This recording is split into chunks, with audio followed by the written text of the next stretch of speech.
Om Namo Bhagavate Vasudevaya. Om Namo Bhagavate Vasudevaya. Om Namo Bhagavate Vasudevaya.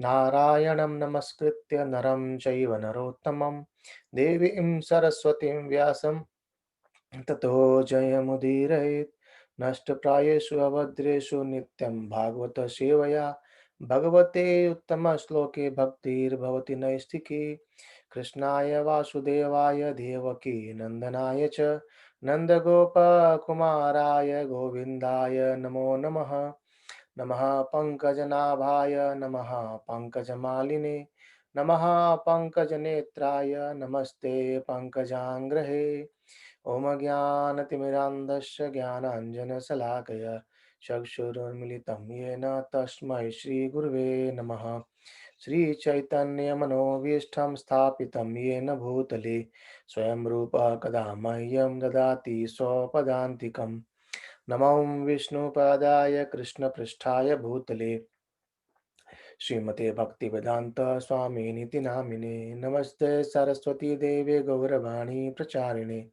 Nirvishesha Sunyavadi Paschata Desatharine Jai Shri Krishna Chaitanya Prabhu Nityananda Shri Advaita Gadadhara Srivasadi Gaura Bhakta Vrinda Hare Krishna Krishna Krishna Hare Hare Hare Rama Rama Rama Hare Hare. Hare Krishna everyone, and welcome you all on our daily discussion of Srimad Bhagavatam. Okay, so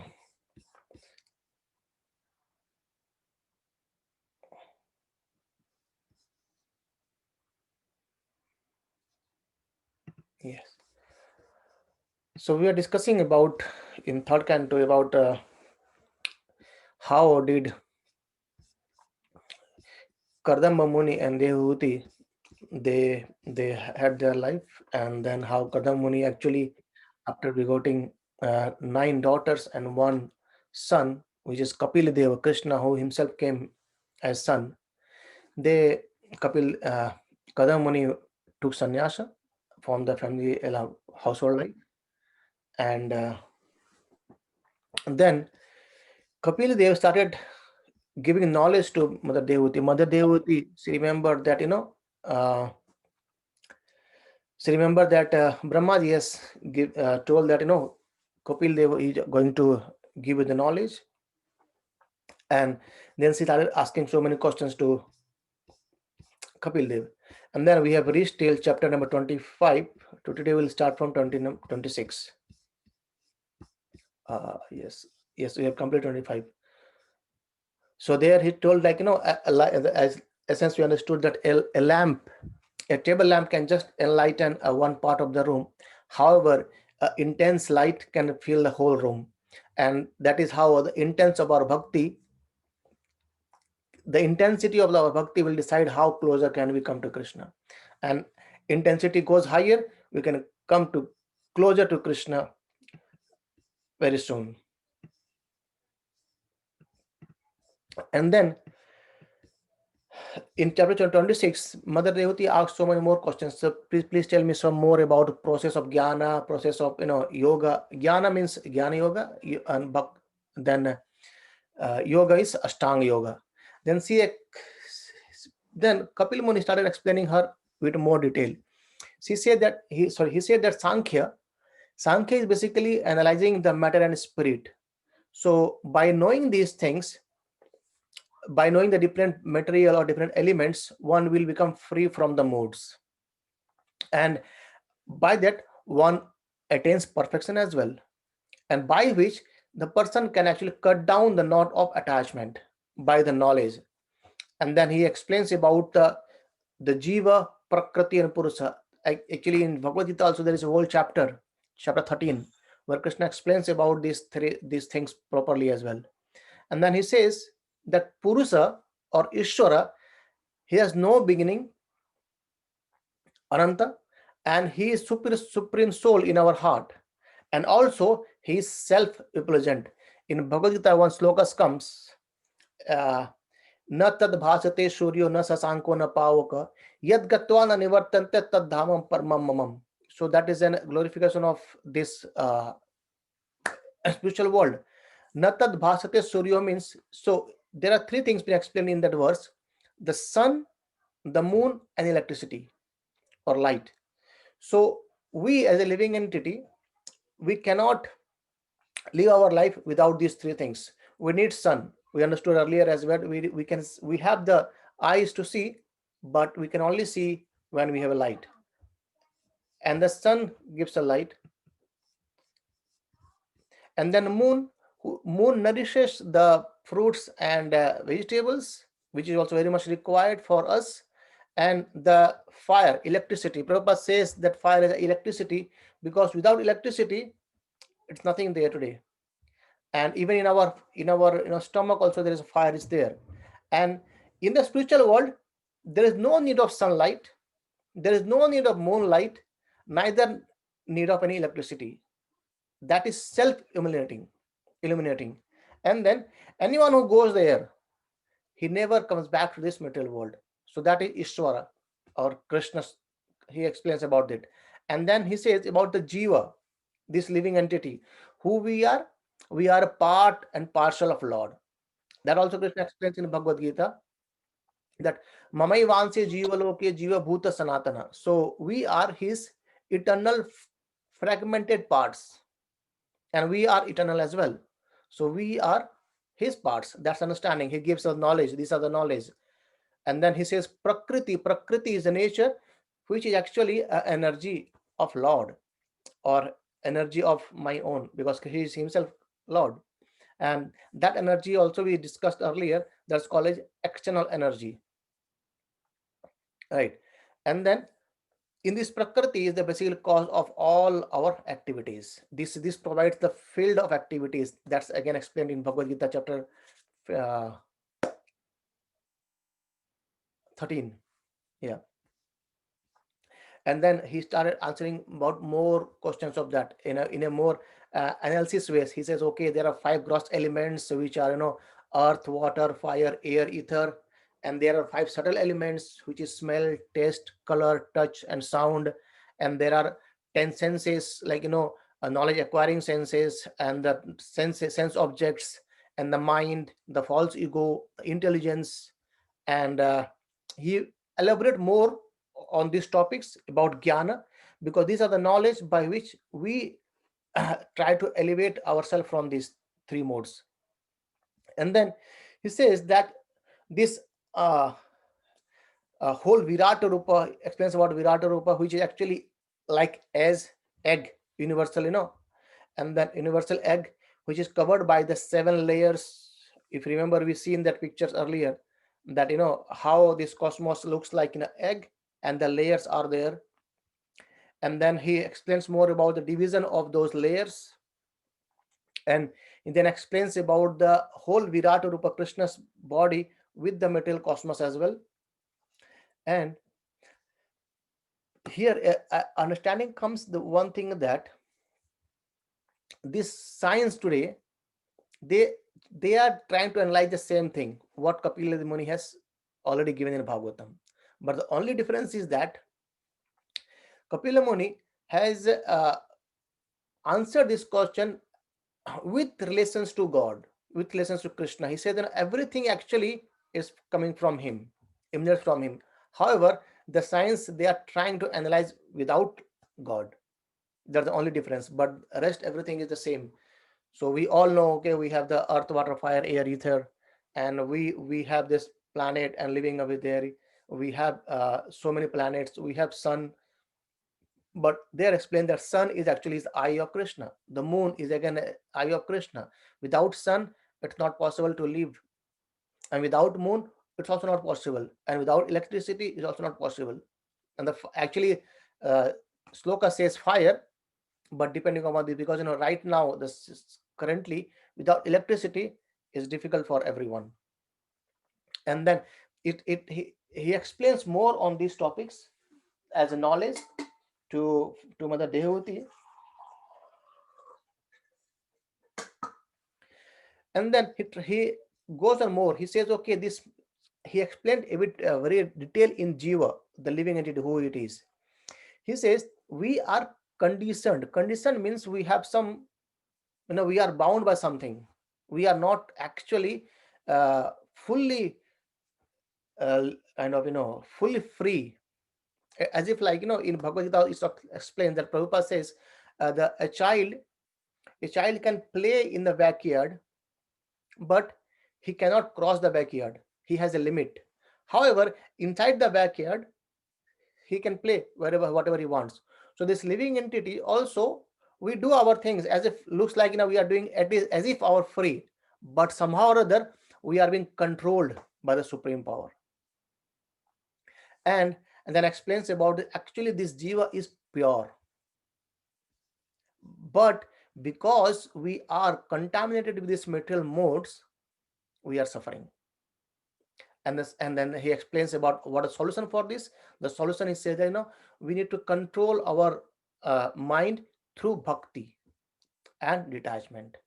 And the jnana, or knowledge of everything, when you don't cultivate toward bhakti, then there is no use of the knowledge.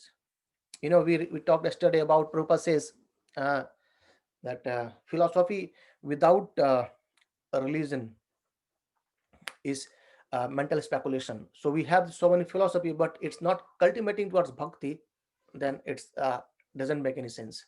Basically, kind of that, we know the theory, but practically also we need to implement it in our life to understand that and to realize it. So, the term itself says self-realization. So we realize ourselves. How? When we act on it, right? Even if you see in the medical science as well, they also do some operations on dummy things, sometimes in a frog and other things, just to see everything over there. So practical is required. In theory, they understand, okay, we need scissors, we need to cut from here, okay, in left side, right side, this is the intestine is there, left side, this intestine is there, heart is there, lungs is there. But they need to do some practical experiment as well before implementing proper thing. And hence, here the knowledge what he is giving, he says that needs to be cultivated towards bhakti, and without that, nothing is there. And then he explained a very, very nice understanding about what the jiva is.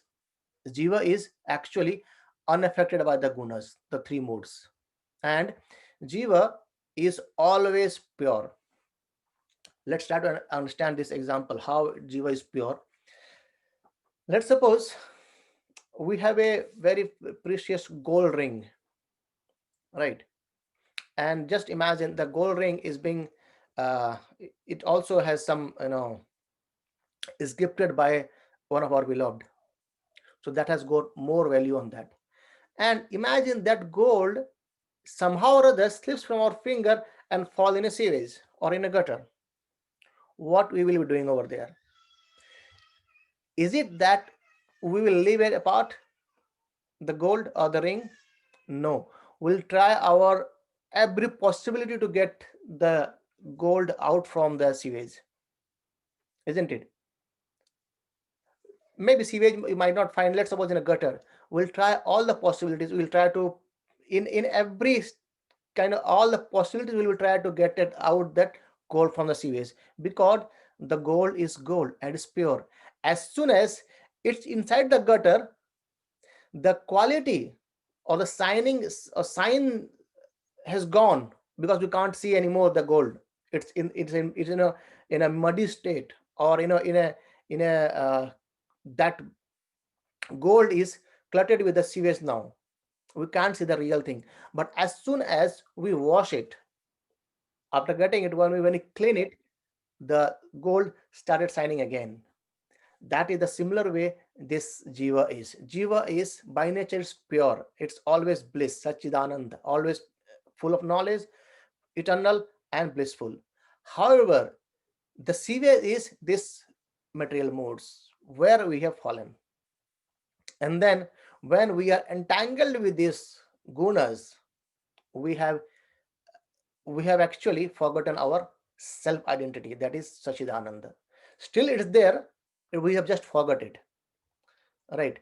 And hence he says that, the glory of gold is always there, but as in gutter we can't see it. as soon as it is picked up, it we can see it the glory again. In a similar way, the jiva is entangled in these three modes. As soon as we go above these three modes, when we take shelter of adokshaja, adokshaja means someone or Krishna who is above these three modes. So when we take shelter of adokshaja, we actually associate with him, and that we get elevated from these three modes, and then the real identity we get it. And what the identity is? Jivera Sarupa hai Nitya Krishna Radas. So that living entity is the servant of Lord.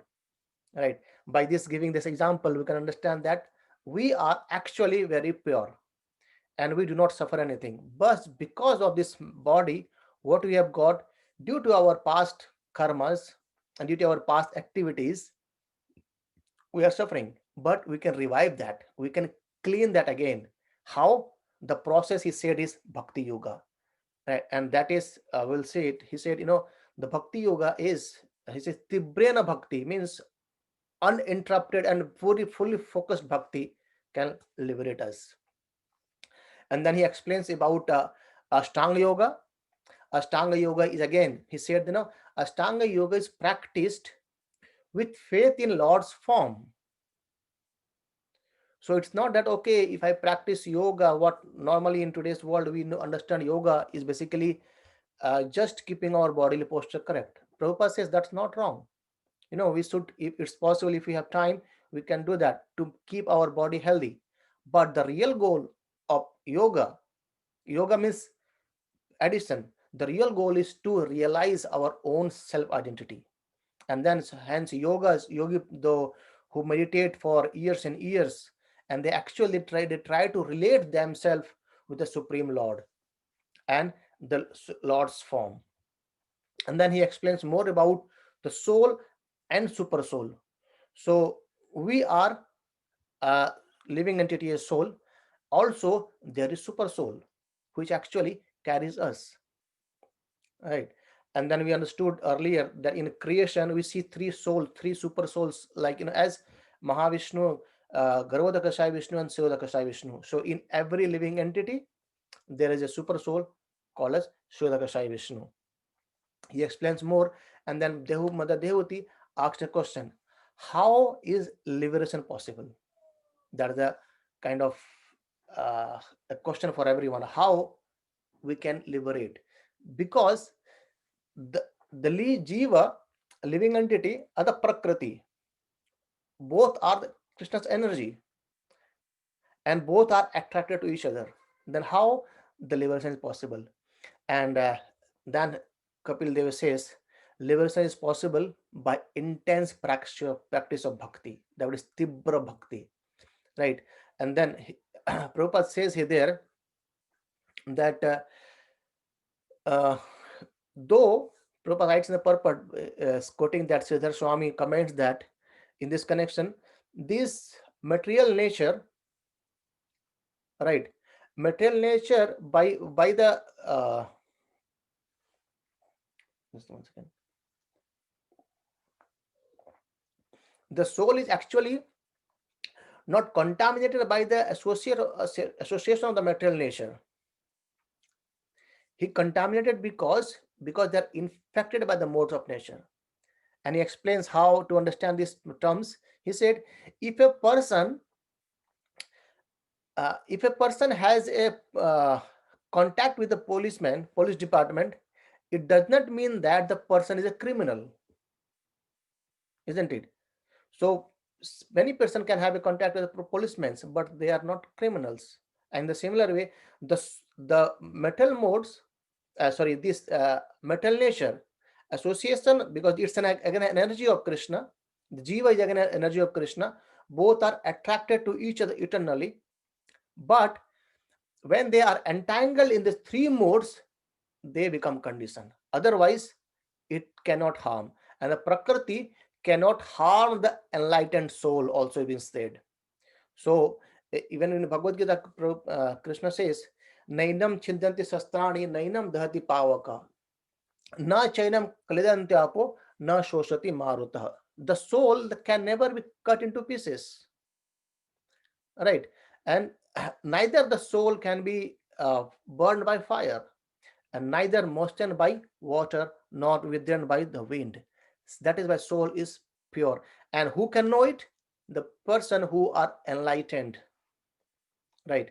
Who has got this knowledge of Prakriti as an energy of Krishna. Jiva is a part and parcel of Krishna, and Ishvara as a supreme controller. And how can we awaken this? So as one person is being awakened, he know understand everything, and hence Prakriti cannot harm him. And his mind is fully fixed on absolute truth, and he enjoys within himself. And then he explains about, even if you see that, he explained that the actual kind of thing is that the yogis, they try to reach my abode. My abode means Vaikuntha Dham, Krishna's abode, Kapila Dev is saying, and they never come back. And even Krishna explains that in chapter 6 in Bhagavad Gita, he says, Yogi nam api sarvesham mad gate nantar atmana shraddhavan bhajati yomam same yukta tama matah. Means we are discussing about Jnana Yoga, Ashtanga Yoga, and Bhakti Yoga. So Krishna says, Yogi nam api sarvesham, all the yogis, whatever it is, Karma Yoga, Jnana Yoga, Dhyana Yogi, Bhakti Yogi, everything. But who is my, as per my, the one who is Shraddhavan, who is actually worshipping me with full faith, he is the topmost one, right? So even Kapil Dev, he clearly says that either you follow the Bhakti Yoga or Jnana Yoga, that needs to culminate into the Bhakti Yoga, then that is a success. Otherwise, it will be deviating in that again and again and again. So that is how we are ending chapter 27. Then in 28, he explains more about the limbs of Ashtanga Yoga and uh, Lord's form, because the yogis, they meditate on universal form, or sometimes on Paramatma as well. And we understood earlier that there are 8 limbs, that Yama, Niyama, Asana, Pranayam, Pratyahar, Dharana, Dhana, and Samadhi. So those two end, Dharana and Samadhi, are actually completely focusing on Krishna's. That is the end result, right?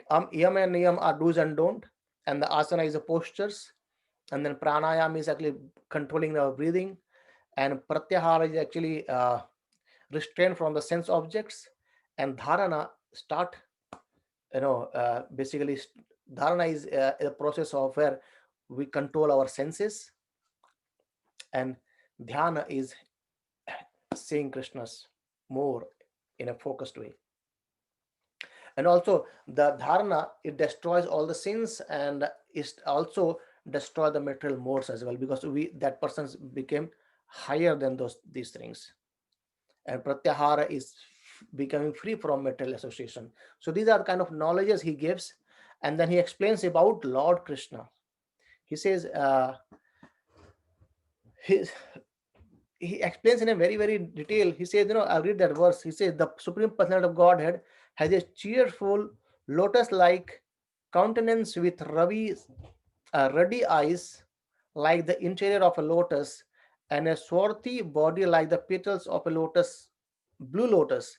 He bears a conch disc, a mash in the 3 of his hands. And he explains more about Krishna's glorification.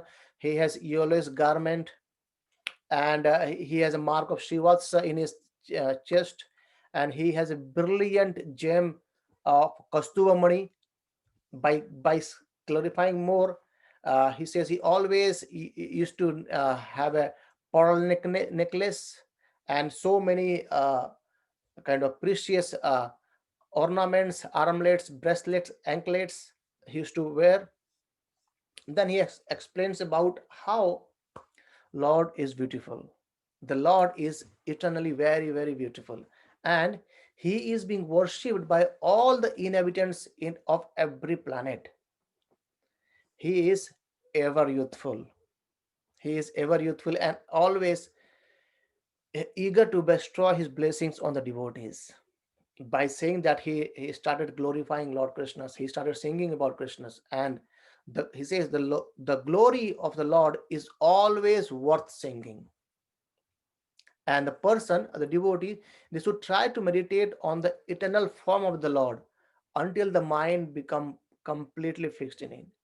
So again, uh, even the yogis, actually he's talking about the yogis, they try to meditate on the eternal form. It means establishing again that Krishna is has a personal form. And then he explains more about how they meditate on lotus feet, that we already understood earlier. And then he says that okay, the lotus feet has so many marks, like marks of thunderbolt, a gourd, a banner, a lotus, that's all are there. And his nails are dispelling kind of uh, rays to the hearts of the devotees. And then he says that Lord Shiva becomes more blessed or more glorified just by bearing the lotus, water coming from his lotus feet, that is Mother Ganga. He hold that in his head, and that lotus feet act like thunderbolt. For what? To shatter the mountains of sin stored in the mind of a devotee. So just imagine, just by taking darshan of lotus feet, by seeing those lotus feet, the mountain of sins those are stored in our in a in the mind of a devotee can be shattered. Just imagine it. So, but then he explains about his calf, as we discussed. No, just lotus feet. Then we should see about his calf, then thighs, then his navel, belly, and then chest. He goes on describing more and more on those things in detail. And then even he describes about how to see the faces, not just face. He says that okay, we need to see his smile, his eyes, and then he glorifies more about those, uh, the whole face. He said the yogi, they meditate on the lotus like countenance of the Lord, who presents his different forms in this world out of compassion for the anxious devotees. His nose is prominent. His crystal clear cheeks are illuminating by the oscillation of his glittering alligator shaped earring. And we understood earlier that Krishna's face, his body is actually ornament of ornaments. And then how he explains more about his eyes, about his glances, about his smiles, about his eyebrows. And basically, the thing that what we need to learn from here is, when we see Lord, when we go to temple, when we take darshan, just we should try to see lotus face of Krishna and try to think what we have been taught by Kapil Dev, that okay, wow, glorious Lord's eyes are looking. How is his smile? You know that we need to generate in our own self, in the heart, that how can we see Lord in this way? Because when we understand about the glorification, so normally let's for example, we understood that by seeing the lotus feet, it can actually uh, break down the mountains of sin which are in our heart. So when we see lotus feet, then we have a more kind of faith on that. Okay, wow, that's the feet by which, by seeing it, we can get rid of our sin, right? And then he explains about his laughter, his smiles, his eyebrows. Continuing that, he says at the end, yogi develop love of God. You might think, okay, why are we discussing all this, the positions of yogis? Because Bhagavatam is should be speaking about uh, only bhakti yoga. The point is there that just to know that the yogi struggles a lot for this process. No, it's not easy for going through the yama niyama pratyahar dharana asana until samadhi. It's not that easy. But at the end is what? They develop love of God, right?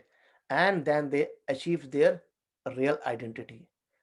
But when we see later on, he says just by bhakti, we can achieve all this. Because when we chant the mantra Hare Krishna, Krishna Krishna, Hare Hare, Hare Ram, Ram Ram, Hare Hare, there also we pray to Lord, please engage us in the service. Right.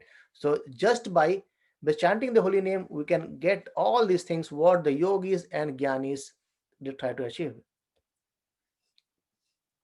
Right. So, and then after going ahead, uh, after listening all these things, regarding Gyan and yoga, there's a Gyan yoga and Ashtanga yoga. Mother Devoti asks more questions. He says, please describe in detail about the path of bhakti. Right. And she just let us know how the birth of and death of Jiva can be cleaned up. And before that, she glorifies more to Kapil Dev. Just you are so powerful, and you are illuminating to me by your knowledge, and that is basically the attachment is going away. So by pleased with mother's word, Kapila Muni actually started explaining more about it. It says that bhakti can be of three types. Even in Bhagavad Gita also explained that everything in this material world is categorized in three cases. What is?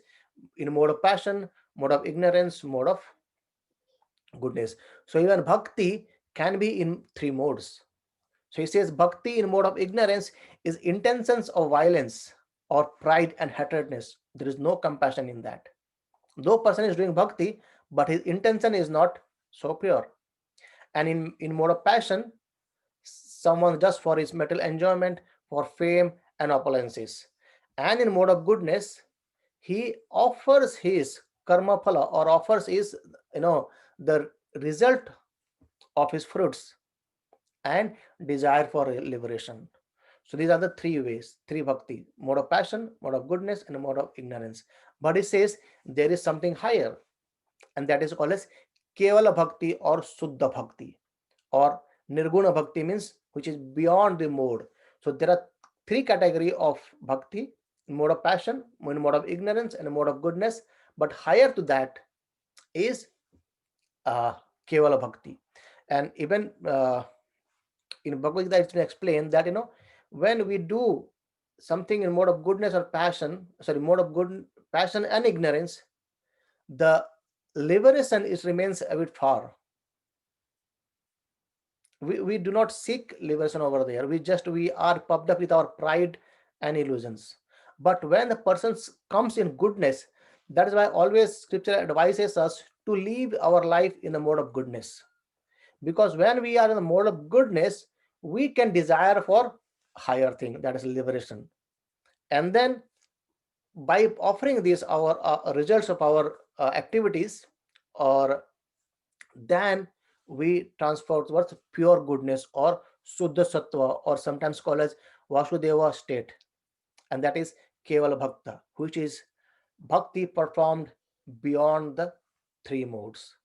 That is to please Lord Krishna. And he explains more on that. He says, just as the water of Ganges flows naturally downward toward the ocean, and hence a person in a devotion or devotional service who does it uninterrupted by any material conditions flows towards Supreme Lord. Right.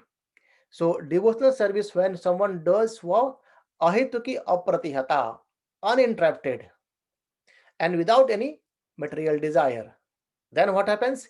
He flows towards the lotus feet of Lord. And we can see the example of Prahlad Maharaj. So many calamities, but still always in a state of bhakti. We see example of Pandavas, in fact, so many calamities in their life, but still they're always satisfied and surrendered to Lord Krishna. Right. And then he, okay, 2035, he explains about the characteristic of pure devotees. And a nice verse comes, we discussed it two days back, I think, the five kind of liberations. And there he says the devotee rejects liberation as well. And the devotees, they prefer seva. Seva means service. They prefer doing service to Lord rather than asking for liberation. And we understood about five types of liberation: the Salokya, Sarishti, Samipya, Saurupya, and Ekata. And that is, Ekata is basically Sahajuya. And he says a pure devotee does not accept any kind of liberation, even though they are offered by Supreme Lord, right? Because bhakti, by bhakti, one surpasses these three modes and attain pure bhakti, right? So that is how important is that, as we always discuss and hear the same thing, that when we do bhakti, the liberation is byproduct. It's by there. That is why the devotee, they ask for seva rather than liberation. Even the acharyas, they explains in a very detail. They say that if we get service, then we are okay to be on any hellish planet as well, if we are somehow or other serving Lord Krishna. So they do not desire for liberation as well. And then he explains more. He says, okay, one can overcome the influence of three modes of this nature just by doing bhakti, right? And because Krishna is Adhokshaja, is aloof from these three modes, and the devotees who practice, they can also be eliminated to the three modes, right? And then he explains about more on the limbs of bhakti, how to worship. uh, he says, the devotees should regularly see my status in the temple, touch my lotus feet, and offer obeisances, offer worshipable paraphernalia and prayers to me, and that should be in the mode of goodness. And then he explains, basically is kind of, persons should be more respectful, make compassionate to everybody, be friendship, and regulations as well. So follow some rules and regulations.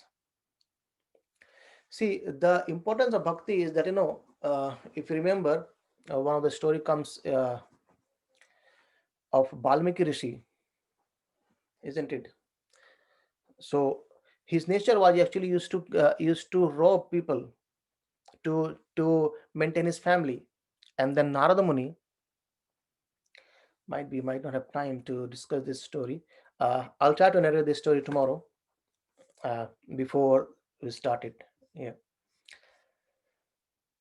And then he just explains about the devotees should try to hear about the spiritual matters and should always utilize his time in chanting the holy name of the Lord. So this again, we are hearing the same thing repeatedly from everyone, that the importance of our life or human life is to hear about Krishna Katha, he, about realizing our own self, that we are the parts and parcel of Lord Krishna.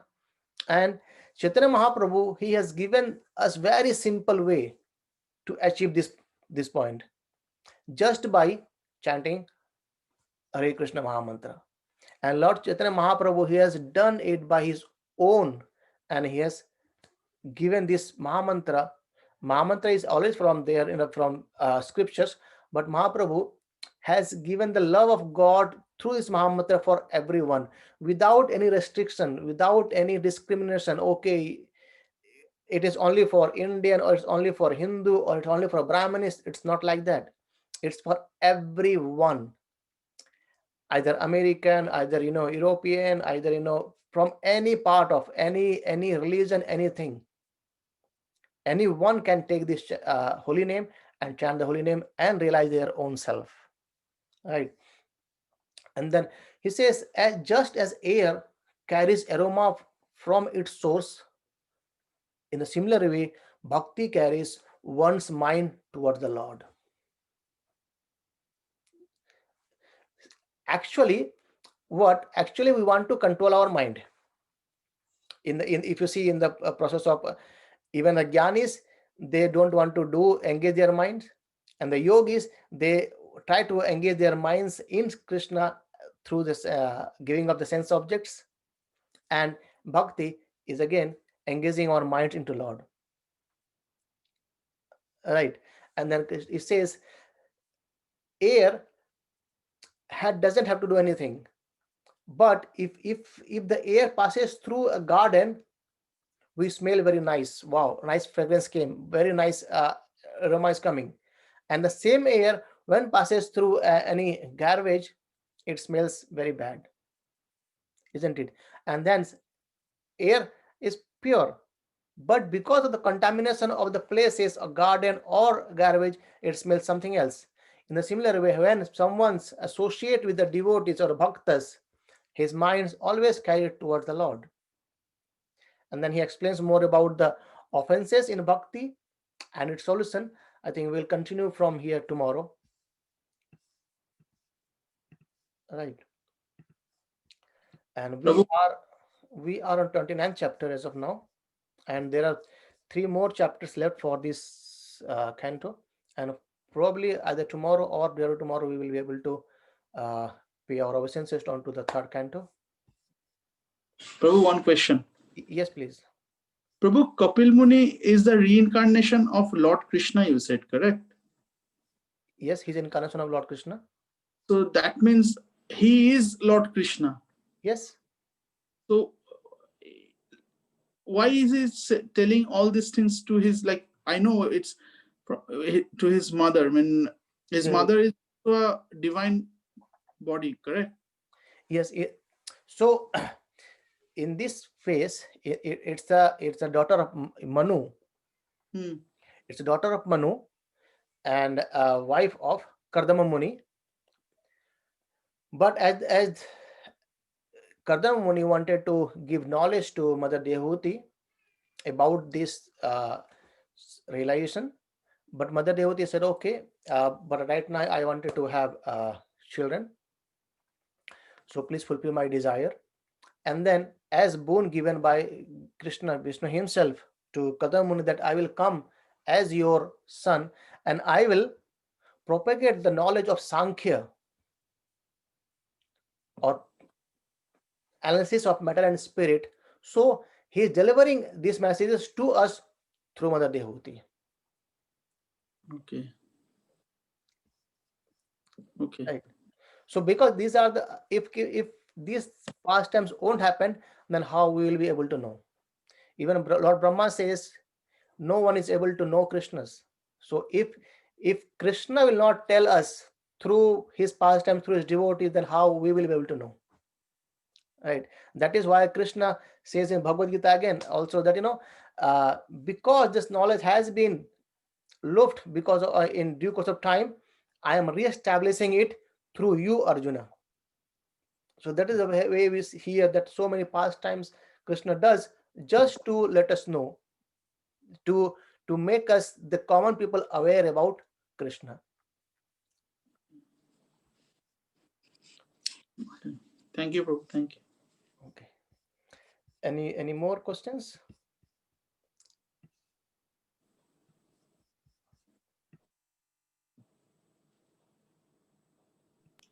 Okay. Thanks for many of the responses. I have got it, but I could not look onto those. I will be seeing it. And anyone who's not replied yet, please take your 5 minutes to. I'm not replied it. I'll do it tomorrow. That's okay. No, that's fine. That's fine. That'll be for both of us. I'll just do one and it'll be for both of us. Yes. Okay. Thank you very much. Okay.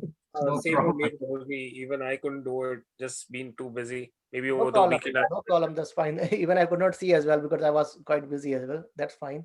I also could not. I will do it over the weekend and I'll send it to you. Yeah, take your time. That's fine. And thank you for being along and inspiring me. Actually, I'm getting a lot of knowledge as well. So, but still, anyway, we are going very, in a brief way. But when we go deep into that, it again gives us more and more and more and more knowledge, because Krishna is unlimited. In the same way, his knowledge is unlimited as well. Okay, and even we will go to fourth canto. There also we will see the pastimes of Dhruva Maharaj, and then again we will go ahead. Lots and lots of pure devotees pastimes are coming ahead. That will actually help us to establish ourselves on a position of how can we realize God, and how can we take up this. And sorry for taking 2 more minutes. Prabhupada has given us immense knowledge in his books. Literally, if you say literally, we do not have to go anywhere to read scriptures. Just get the set of all the Prabhupada's books and start reading it one by one. If you can't get the hard copies, everything is there in online. Just one site, vedaves.in or .org, I think. Everything is there. You will find everything, whatever you want in this material world, knowledge about spiritual world, everything is there in that. So just we need to take out some of the time to go through those and study it. And I think the best way is taking the holy name, chanting the holy name for a couple of months regularly, and then study it. Because once Krishna comes here in our heart through the holy name, he makes the place so that we can understand this knowledge. Otherwise, it's very, very difficult to understand this knowledge. Anyway, thank you very much for coming along every day. And ग्रंथराज Shrimad Bhagavatam की जय, श्री प्रभुपाद की जय, अनंत वैष्णव वृंद की जय। हरे Everybody, see you tomorrow. See you tomorrow. Hare Hare Krishna. Hare Krishna.